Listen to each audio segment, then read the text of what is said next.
أحكام غير مسبوقة بجرائم المخدرات. توقفت عند خبر من أخبار اليوم والذي تطرق على الزيادة الكبيرة بأحكام جرائم المخدرات في السنوات الأخيرة. فالأحكام التي أعطيت للأشخاص المتاجرين بالمخدرات عام 2023 هي الأعلى منذ عام 2018، فقد وصلت أحكام جرائم المخدرات مجتمعة إلى 2000 سنة حبس، وتم الحكم على 1200 شخص بقضايا متاجرة وتهريب مخدرات. أما الأحكام للأشخاص الذين كانت بحيازتهم المخدرات للاستخدام الشخصي فقد زادت بنسبة 17% عن العام الذي قبله.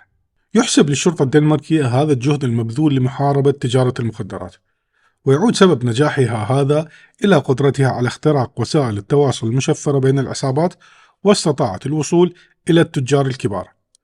ومعروف أنه عندما يسقط الكبير يسقط الصغار الذين حوله.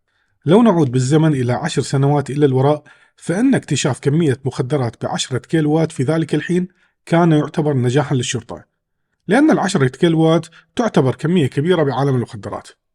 لكن في أيامنا هذه باتت الشرطة تكشف عن كميات مخدرات تصل إلى 100 وال200 كيلو، يعني أضعاف مضاعف عن الكميات التي كانت تجدها قبل سنوات.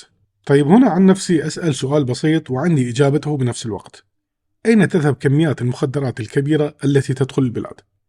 مؤكد تستهلك من قبل المتعاطين هنا في الدنمارك، وهذا يأخذنا على أن الطلب موجود، لذلك العرض متوفر، ولولا وجود الطلب لما كان هناك عرض، ولذلك أصبح الكثير من تجار المخدرات الصغار من أصحاب الملايين.